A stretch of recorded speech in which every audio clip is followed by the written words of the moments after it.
Thank you, Anish. It's again wonderful to be here, and I hope today's session will give a good glimpse into the reporting of results. So, can you share my screen? Let me do this.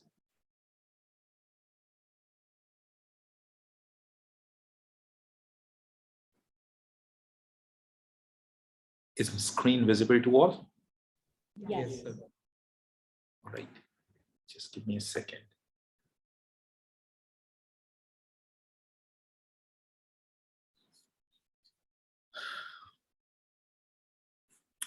All right, everyone. So today we're going to talk about presenting our research. And my focus in today's talk is going to be presenting your statistical data in your research more specifically. So, when I talk about research, generally, I have seen people speaking about science when they talk about physics, chemistry, biological sciences, and all those kind of fields, pure sciences. But I truly believe that despite we have made the categories of social sciences and humanities, they still are sciences because they do follow certain scientific mechanism to look into it. So science, when I talk about science, I mean all the field of knowledge. And it had, it's a very political and competitive and fierce a career you can find. So which is full of temptation to find easy paths. A wonderful words shared by Paul. And indeed it is, because if you look at our Pakistani university culture or research culture, I have seen people, they run for the publications. They always try to get 10 number of publications to become associate professors, 50 number of publications to become full professors, and then publications, hundreds of publications. That indeed has made this environment very competitive. But at the same time, it has made it too political that eventually what people have started doing is they started paying for it. Oh, I'll pay and you put my name into the paper. Or I have came across a researcher who has started putting the name of his son in his research articles when his son was just a school-going kid. And he got pointed it out that made headlines globally that this researcher has been found doing this. And someone asked that, why do you do this? And his response was that in the future, it make it easy for my son to get admission to a university, a good university. So we have put so much emphasis on research publication and make it too political that led us to do all kind of, to find wrong means to reach ahead in our life. So, it is, there are a lot of temptations out there and easy paths.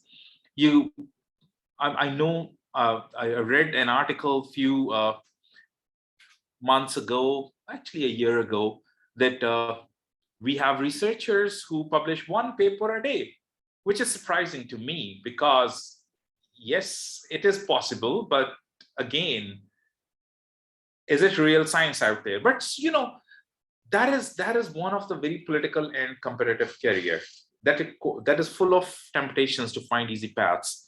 As a scientist, as someone who loves to do science to create new knowledge, we have to make sure that what we publish, what we report, is truly a science out there. So when we publish our research, our point is to make others professional academics happy, or is it to learn about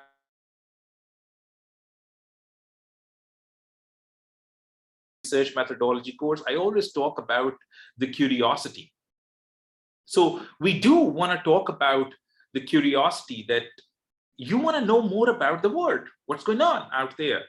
What are the solutions to the existing problems out there? So as a researchers, I personally believe that when we start running behind the number of publications, then the quality is compromised at a great extent. But we really need to realize that, is the point of research to make other professional academics happy, or really to learn more about the world? So it all comes down to the crisis that science is facing. And one of the biggest crises science is facing is crisis of irreproducibility, which is crucial. And sadly, scientists rarely do it. The point is, and the reason I always talk about the crisis of irreproducibility is that a lot of researchers that have been done in a very good labs, the same lab, the same person, the same protocols, using the same instrument, they are even unable to reproduce their own result. If it is scientific, then I personally believe it should be reproducible. But the problem out there is that science at this moment is highly irreproducible. There are some facts about it. There are some problems about it. People are not really making their results, making their protocols available to the other researchers so that they can follow their path. I do understand there are certain political reasons behind it. There are the risk of plagiarism out there. There is the risk of losing your field to other people, because sometimes it happens all the time here in our world. But still, we have the crisis of irreproducibility. And we have the study in 2015 that looked at 83 highly cited studies that claimed the feature effective psychiatric treatments. And they found out that 16 had ever been successfully replicated. Out of 83, just 16, that's a very small number. Out of 83, 16 were contradicted by follow-up attempts. They were unable to reproduce the same results the original study reproduced, and 11 were found to have substantially smaller effect the second time around. And the more surprising thing is nearly half of the study had never been subject to replication at all. I shared it in my previous conversation as well, in previous talk as well, that when we talk about novelty in the research, and I have seen a lot of external supervisors in the Viva exams or in the open defense, they always ask this question: what new have you done? I understand. For if you're doing a PhD level research, if you're really doing a very high quality research, we always strive for something new knowledge to be added. But there are all these kind of certain levels in the research where you don't really need to do the new things, but novelty is also about that if you are able to replicate the results and you can confirm the existing studies. And half of the studies that were done, nearly half of the studies, were never been subject to replication at all. And that's what I think bring us to the point where you cannot really run the meta-analyses to be very concrete and give a very generalized answer at the end of the day. Another problem that we face is the crisis of irreproducibility. And the science is poorly communicated, and that's what it leads to it. That when the science is poorly communicated, that's a challenge, because what we do is we always try to use positive words. And I've talked with some researchers about it, that why are you using the positive words in the research when your research is not really showing us such kind of positive results? They say that it helps us get published much faster. I understand that it helps us get published much faster, but is this the right way to do it? And you can see it from the figure over here, this turquoise color that represents that the use of the positive words in the research was growing over the years. And more specifically, the use of the word novel was also on the rise. And that was one of the one of the most used word in the title of the abstracts or title of the papers. That was searched on the PubMed, which is one of the very authentic library to get access to the biomedical journals. So, very few researchers talked about negative words. Yes, it started growing up, but at a very, very small pace. The problem here is, and that's what my experience is, I have came across this paper where they talked about that 99 ways to report non-significant results. So the results were statistically non-significant, and people have used 99 different ways to report them as if they sound like they're significant.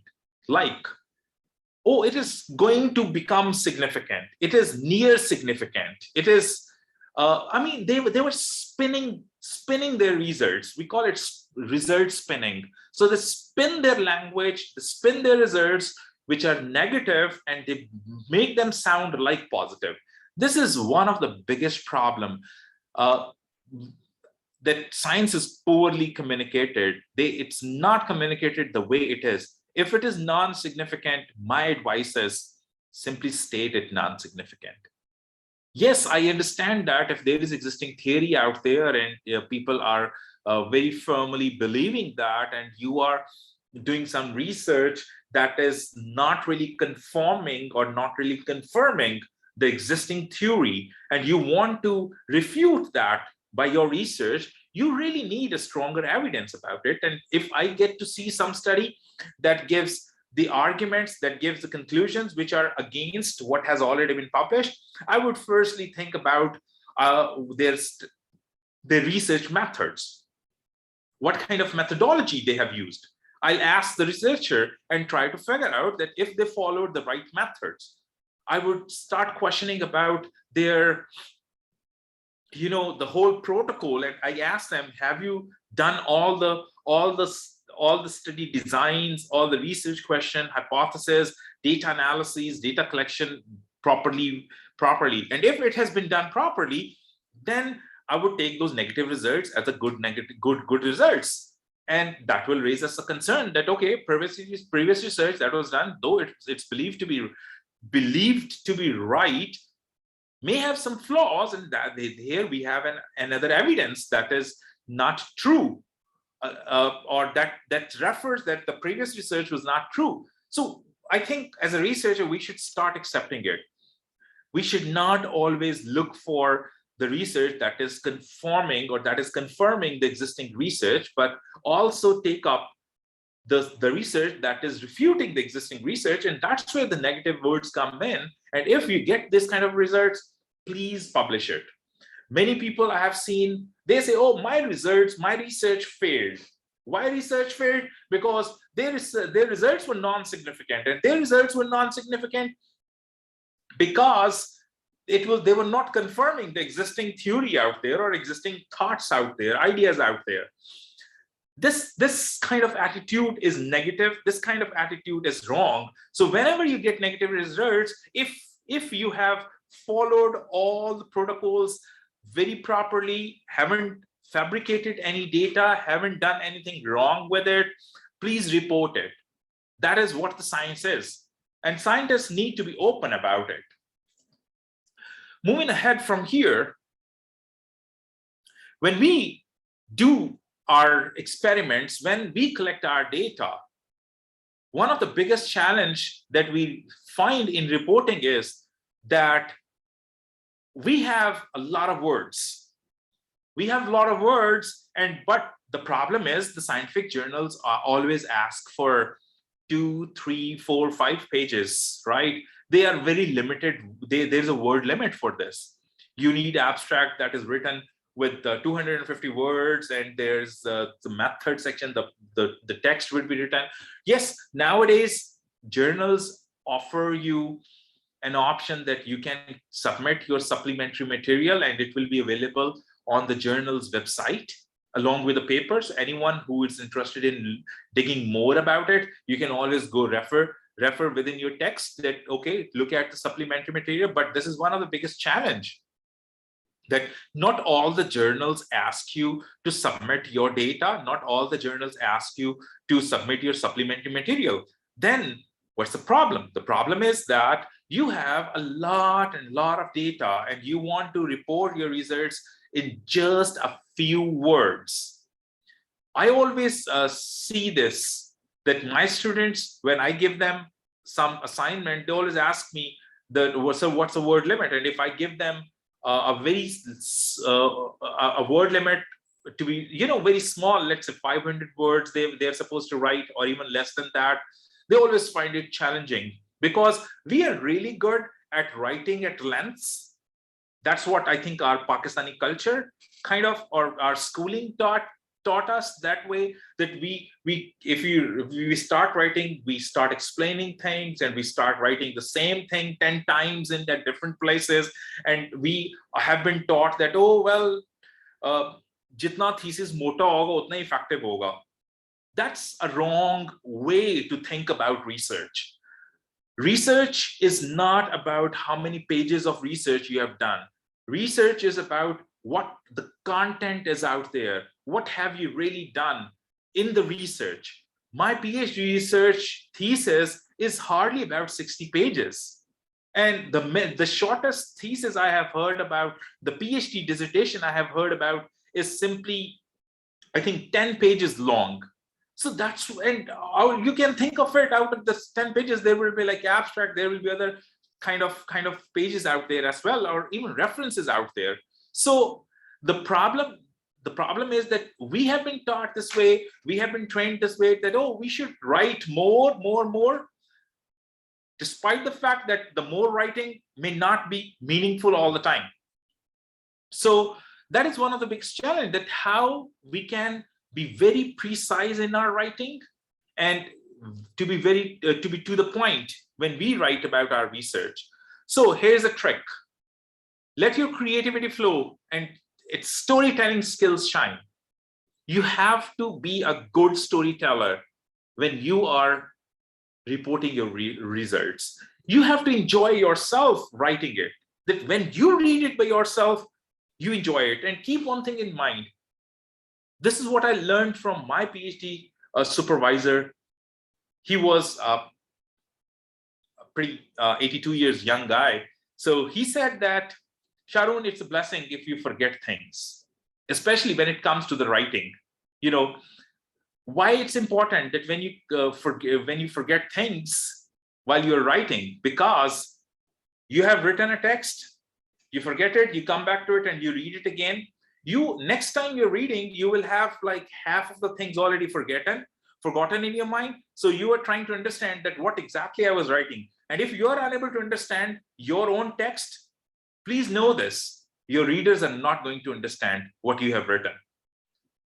So, that's an art when you write. So write it as a story, that a person who reads it, the person just gets attracted towards it. A person understands it, and the person gets attracted towards it when it really relates with them. It's something that just stands out. The person that it's easy to understand as well. Do not use GRE words into your writing of scientific papers. You're not supposed to write a very scientific English literature document out there. People are not going to get impressed by the heavy English words you're going to use. They are going to be impressed by the real science you're communicating out there. And simpler words you're going to use, the better reach you're going to get, and the better writing that will be counted as. So when you're presenting your research data, there are some important rules I think of. And the very first rule is keep it simple. And if you cannot explain it simply, you do not understand it well enough. And that's what Albert Einstein has said, most likely.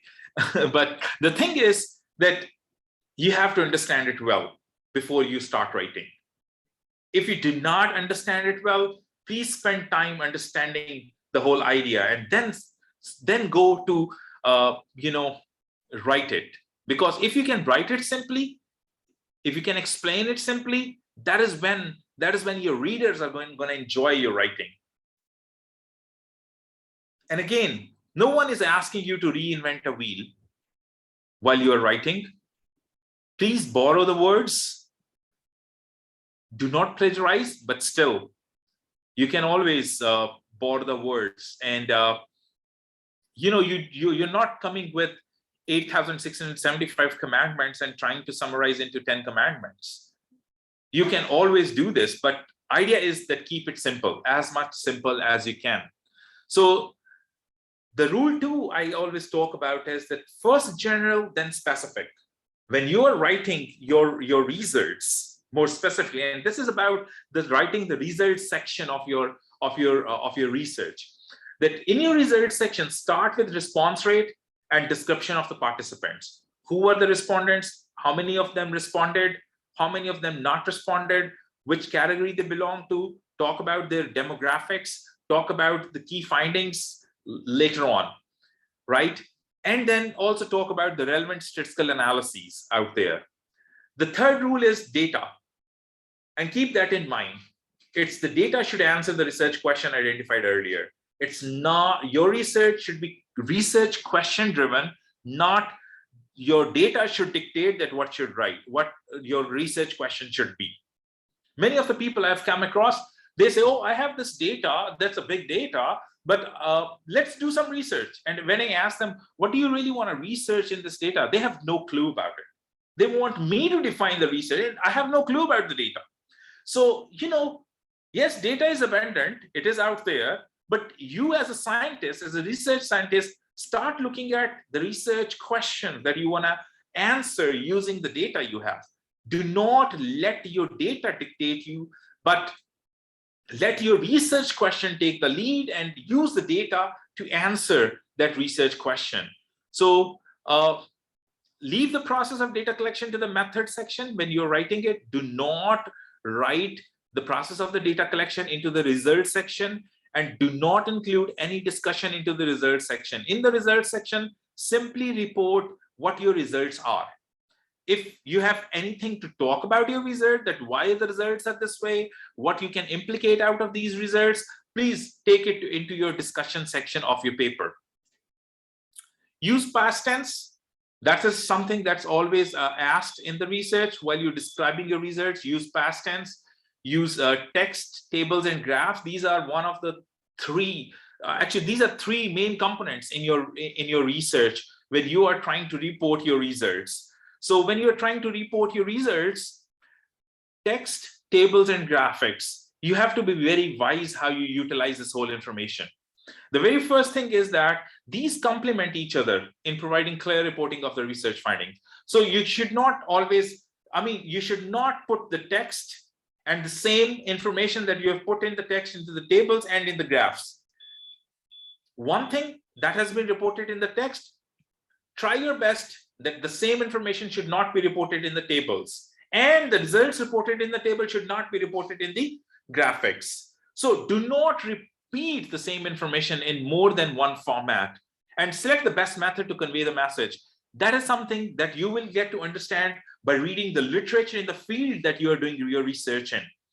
That, okay, I'm doing research in this field of biomedical sciences, let's say, and in my area of research, the general convention is to report certain type of genetic analysis by a graph, by a figure.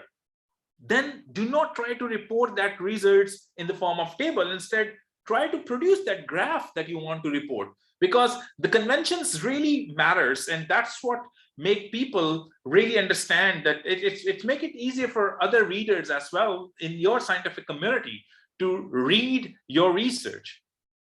So while you're reporting your text, it's very important that you have to be very to the point, and you have to be precise as much as you can. It can be done by simply reviewing your research, reviewing your writing on and off. Don't just write one first draft and make it a final. No. Please spend time in reading your own text that you have written. Like I've given you this example that mean baseline HbA1c of 73 diabetic patients before intervention was 8.9%, and mean HbA1c after intervention was 7.8%. If I want to rewrite this text to reduce the number of words written here, I will firstly look for that what are the words which are repeated. The repeated words are mean, the very first thing. Mean is written twice.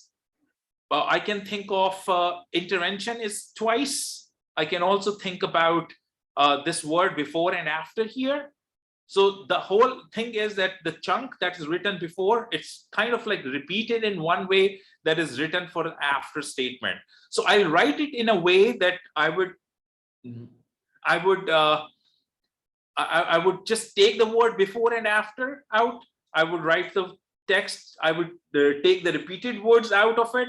Like this, that mean HbA1c is written twice. So in the second statement, you would see I've written it only once. So mean HbA1c of 73 diabetic patient decreased from 8.9% to 7.8% after an intervention.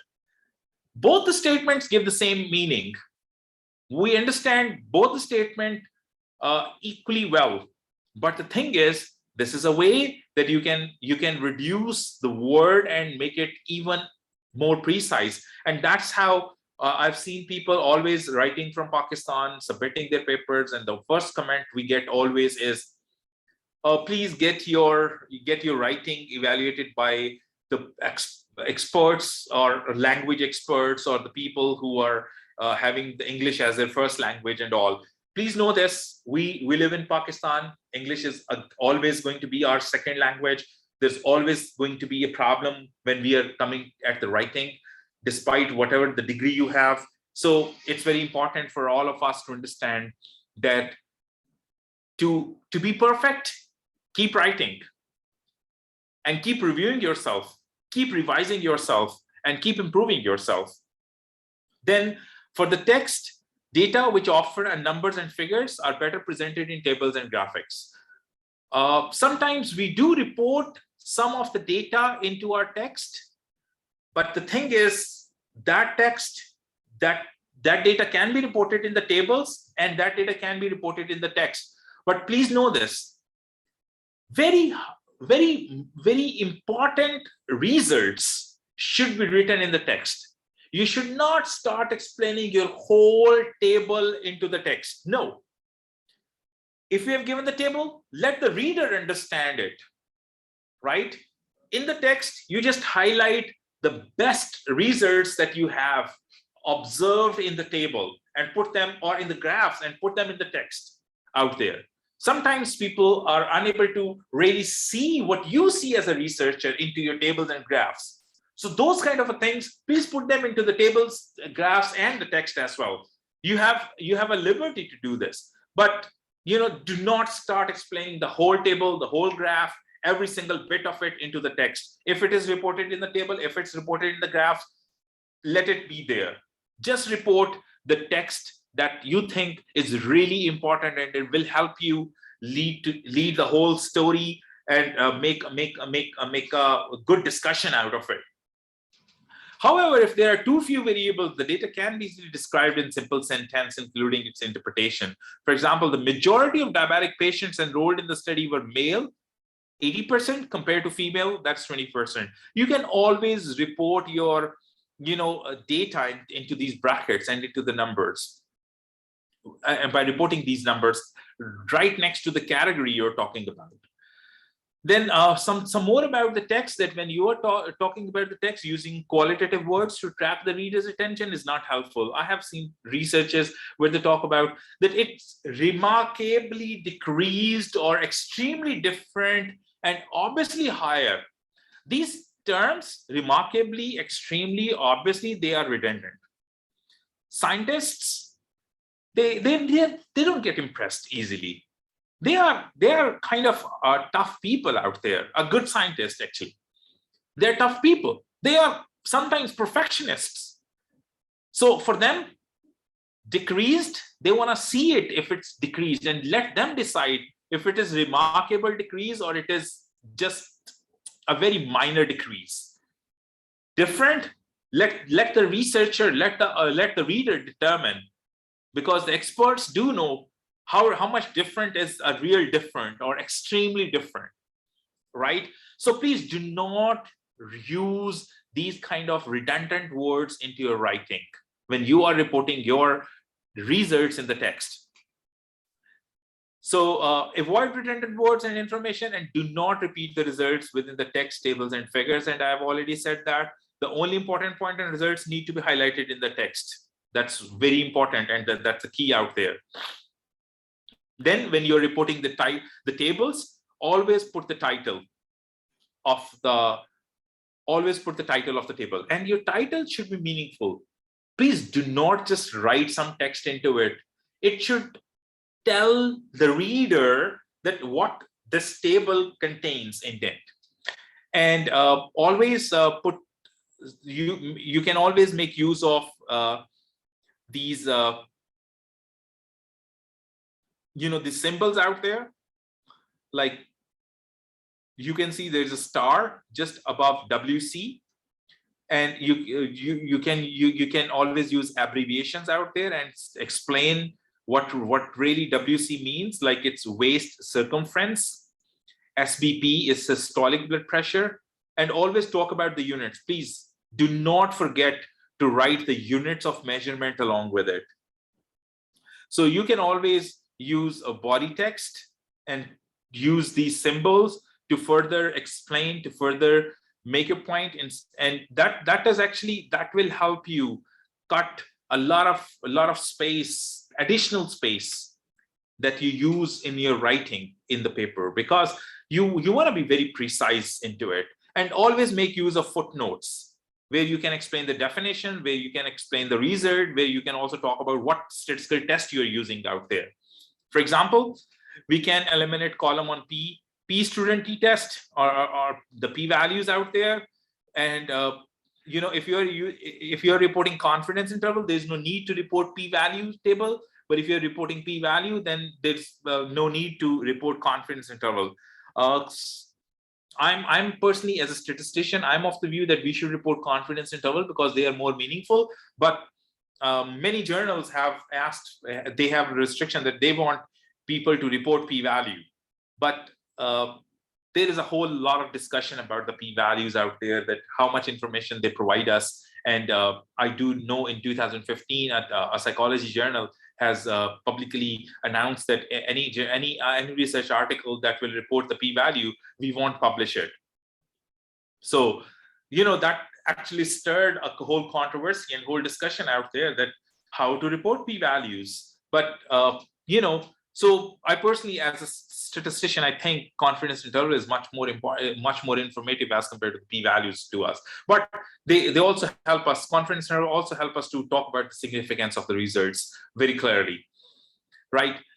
So you can always use the star signs to report the significant results. Like here, they are using these plus signs to report the significant results. Rest of the results are non-significant. One other thing is that I have seen people try to report significant results, then they ignore the non-significant results. Please do not feel worried about it. Even if your results are non-significant, please do report them. They are important. Your reporting of the results should be driven by the scientific question that you're asking, right?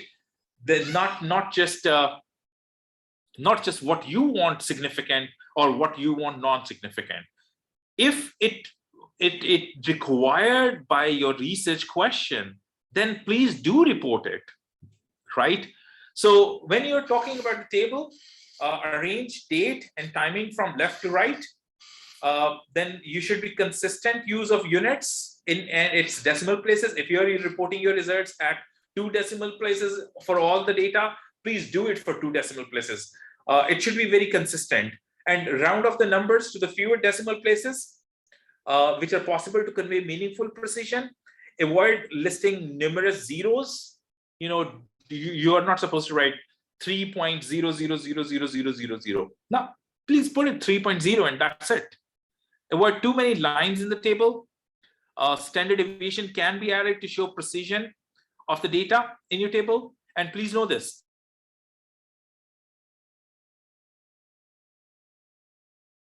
Quantitative variables, we report mean along with the standard deviation. And if it's not symmetric quantitative variable, then you report median along with the interquartile range, or minimum or maximum value along with this.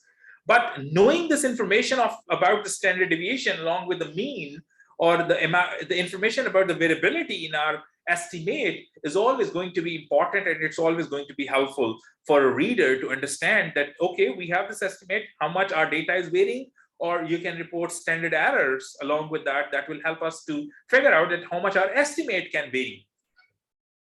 So it should be neater and space saving if you highlight statistically significant with an asterisk or some other symbols.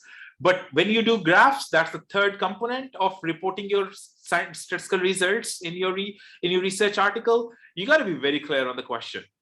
How will the visualization help the reader? Secondly, know your data and start with basic visualization. Do not try to go to the complex of statistical analysis. I always advise people that please start your analysis with a simple stats. If you can report your results with simple stats, that is the best thing you can do to the science, right? If you are just trying to do the complex stats and giving the same answer that can be done using a more simpler statistical technique, then I would choose a simpler statistical technique than a more complex method, right? So when you are talking about the visualization as well, start with the basic visualization, one variable at a time, then go to two variables, and then multiple variables. But what's more important is that you ask yourself, what variables are we trying to plot? Write them down. What do the x-axis and y-axis refer to? Write them down. Does the size of data points mean anything? Does the color in the chart mean anything? Yes, sometimes we construct heat maps where the colors are very important. Like you might have seen the charts that represent the temperature, where red color really means that it's a hot day, where as it comes lighter and becomes bluish, it sounds like it is cooler, it is cold out there. So, it really matters. The color, in some charts, color really matters. So, you really need to understand that what type of color. Darker color represents the stronger value, lighter color represents the smaller value, the weaker value out there. So, and then also talk about that, are we trying to identify trends over time or correlation between the variables? If you're doing so, your chart should be accordingly. So choose the right type of chart. Use color, size, scale, shapes, and labels to direct attention to the key messages. That is very important as a researcher. Then we have bar charts. These are either horizontal or vertical bar chart. They can be used to display categorical data. Strictly speaking, bar charts with continuous data should be drawn as histograms or line graphs. You should not draw simple bar charts for quantitative variables. Usually data presented in bar charts are better illustrated in tables unless they are important patterns or trends that need to be emphasized, and avoid 3D graphs. Yeah, they look good, but our journal articles are sometimes in print, and in print 3D graphs really don't mean. If you are giving a supplemental material or a link to some web page where you have stored all your graphs and all your data, which is becoming more and more common right now, you can use GitHub to save your results, where researchers who are reading your article, they can always refer to your GitHub account where they can look into your results out there. Or but then even if I would highly encourage that avoid 3D graphs and charts. So line charts are more appropriate in tracking changes, values between variables over the period of time. Bar charts sometimes not, but line charts help us to see that how things are changing. There are certain guidelines available to us which are called STROBE guidelines. STROBE guidelines, as in my previous talk, we talked about different study designs. If your study design is case control study design, please refer to the STROBE guidelines. of reporting your results. If you have a cohort study, go to the STROBE guidelines for reporting cohort study. Similarly, cross-sectional experimental study. Similarly, we have the guidelines for reporting of the meta-analysis. We have existing guidelines for reporting of the clinical trials and all those different other study RCTs as well. Now I want to talk about some of the simple rules to effective statistical practice, which I have seen these also become the part of our research articles as well. The first rule is that statistical method should enable data to answer scientific question. I say it again, I've said it earlier as well. It should be your statistical question, your scientific question that should be answered by your data by using appropriate statistical method. It should not be the data or the statistical method should not be the motivation to find an appropriate scientific question. The rule 2 is signals always come with noise. Please know this. If you are seeing some results to be significant, know this, there is some fluctuation possible with some other measures too. That's why we do meta-analysis, where we see the same similar kind of studies producing different results because of the noise that is out there. So rule 3 is plan ahead, really ahead. Most of the studies where we do statistical analyses, they are quantitative studies. People, what often do is they start collecting the data. But I believe that when you are doing quantitative research, when you are doing quantitative study, you have to plan ahead.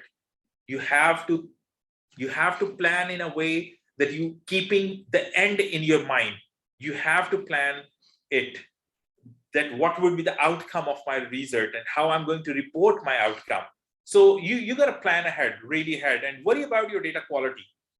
That is very important. Always talk about that how the data has been collected, how it has been reported, right?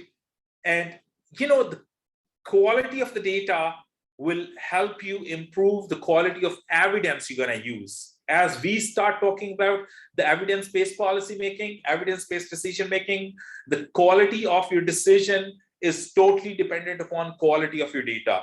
If your data is of quality, your eventual policy, your eventual decision is going to be of a good quality. But if your data has been fudged, your data has been fabricated, then the quality of your research is highly compromised and your decision will be compromised too. Rule 5 is the statistical analysis is more than a set of computation. Yesterday I was talking with some of my students, and they were MPhil students, and they came and talked about it. That, sir, we thought that stats is all about just computing, and a number of professors in the past they've also taught the same thing, that stats is about just using the formula and getting the results. I disagree. Stats is not about just the formula and getting the results. It's about communicating the words, communicating the numbers. It's about how to get the answer and what this number that you get really mean. So it's not only about the computation, it's about translating the computation into the real life scenario as well. So rule 6 is keep it simple. And I would repeat it. I would keep repeating it. Keep it simple. Keep it simple always. And the 7th rule is provide assessment of variability. When I talk about the standard deviation, that's what I mean by assessment of variability, and check your assumptions. A lot of research I've come across, they do not really check out assumption. Please know this, all the statistical methods that we perform, they have certain statistical assumptions behind there.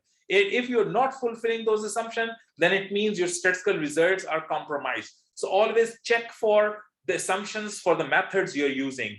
And when possible, replicate. As I talked about in the beginning, one of the biggest crises science is facing is crisis of irreproducibility or replicability. So whenever possible, replicate your results. And then lastly, make your analysis reproducible.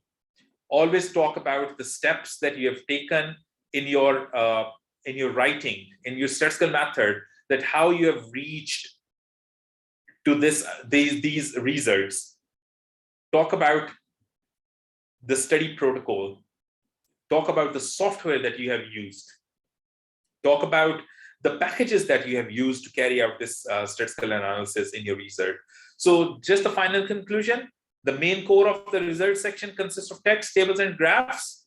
Text provides narration and interpretation of the data presented, but the most highlighted ones. Tables are useful in summarizing large amount of the data systematically. Graphics should be used to highlight evidence and trends in the data presented, and the content of the data presented must match the research question and objectives of the study.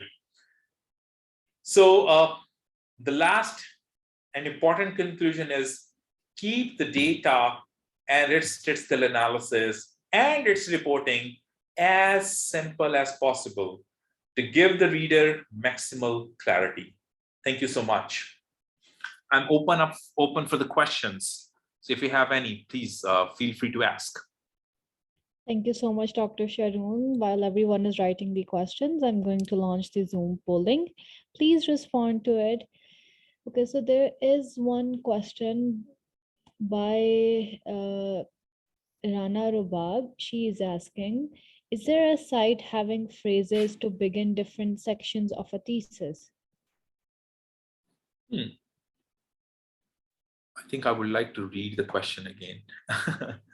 Okay.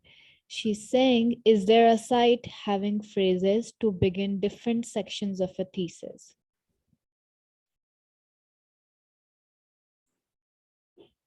So is she asking for some website or something? Is it? I guess so. Ms. Rana, can you unmute yourself and ask your question?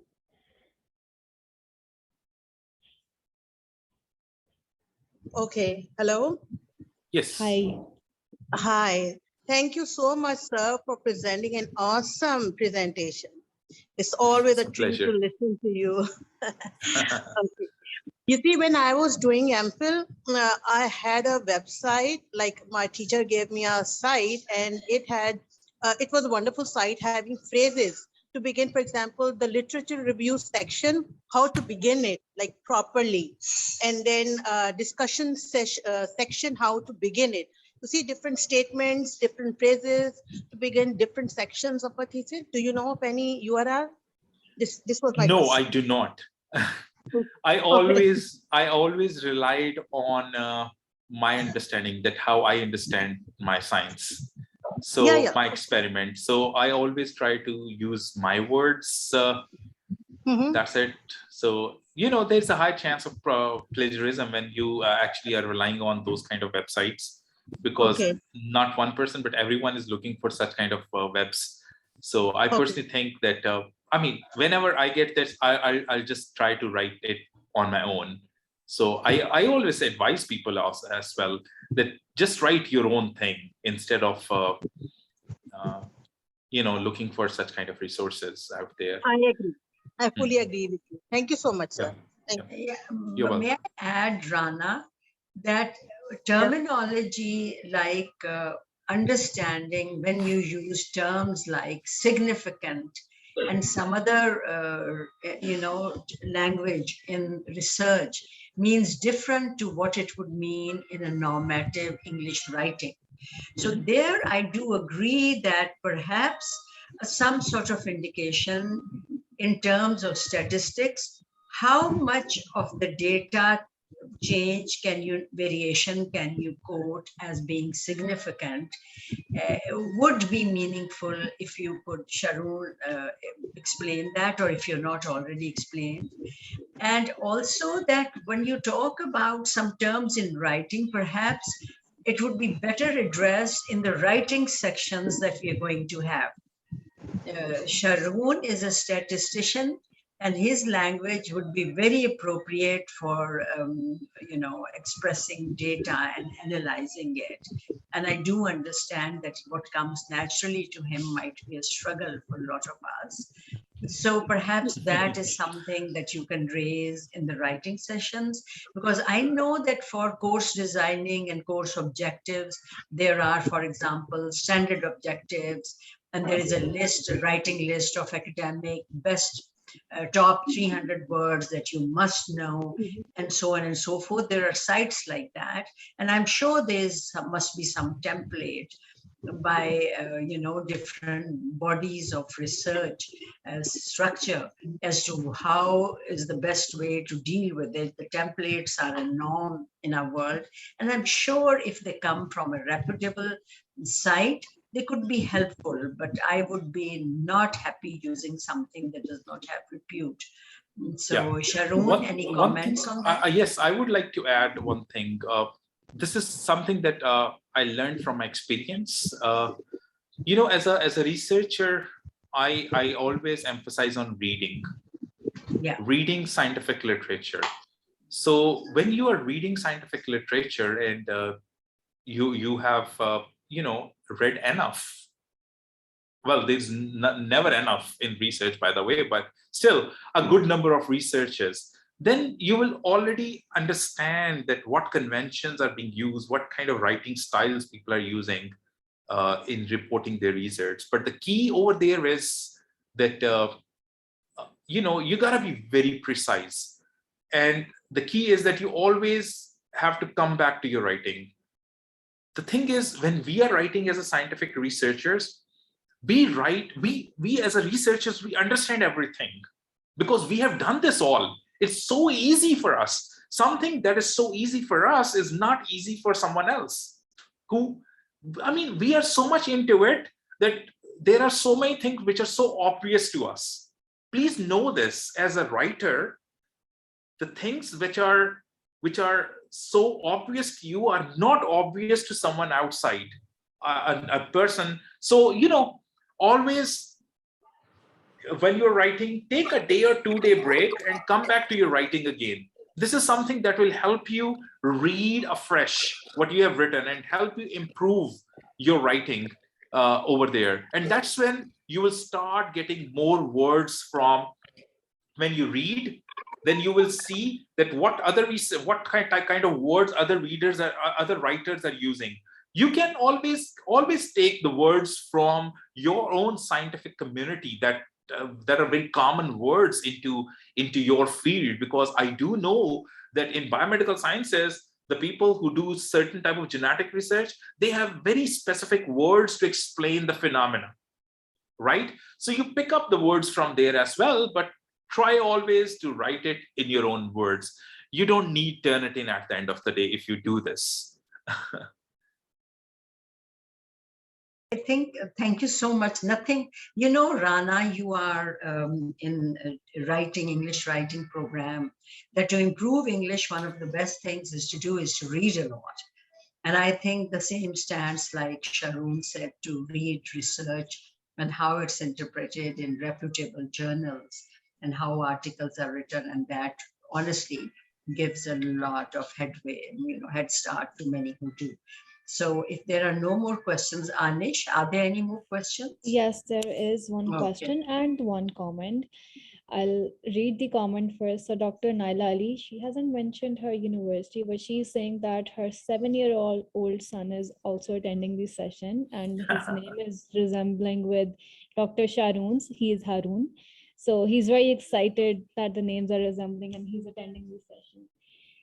That was the comment, and the question is by Miss Aisha Armagan. She is the postgraduate trainee, and she's saying that we are easygoing with the animal-based research, but it's even curbed by our own journals by putting restrictions on its publications. So people like you who can make a change and have resources, why it's always a difficult way to represent researchers at this level. Also, international publications in majority of journal cost a lot, and not every intervention can be initially done on humans. So I think she's basically asking that the cost of publication is very high and there are a lot of restrictions. So what to do about it? Yeah, I understand that the cost of publication is getting higher and higher. So that's a challenge. It should be fixed. I totally agree on that. And I'm certainly in the team on the side that says that open science. So science should be free. So, but yes, even if we talk about the open science, It comes with the cost as well, that low quality publications are coming out at the same time. So I think that's a challenge. That's a challenge. And I cannot think of any solution to it. So, but what one thing I know, I've learned from my seniors as well, that very top quality journals, they still publish your papers for free. So I think do some research about it in your field. But overall, what I understand from your question is that in your research, the bigger challenge is money out there. And yes, even if you are in US, even if you are in UK or some technically advanced country that we call them to be, the challenge is always there in research.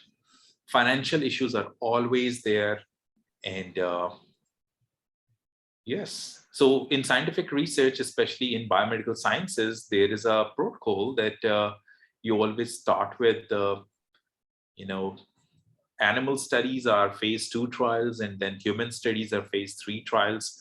So they do get published in specific journals, but that's what you can learn with your experience and more reading about scientific journals. Do not just stick with 1 or 2 journals, but keep your search open for the journals. I think I'm able to answer your question. Thank you so much, Dr. Sharoon. With this, I also want to add something. We have a few sessions lined up in which we will be talking about publishing in humanities, in social sciences, and in natural sciences. If you have not registered, you can still register for these sessions. So these sessions will be focusing on the publishing and the challenges and how to do it. So I think your question will be addressed in a better way in those sessions. I think that's it for now. A lot of people in the chat box are saying that the session was amazing and they really liked it. So thank you so much, Dr. Sharoon. Thank you to all the pleasure. Thank you. And thank you to all the participants, FCCU and non-FCCU. Please have a good day. I'm going to close this session now. Goodbye.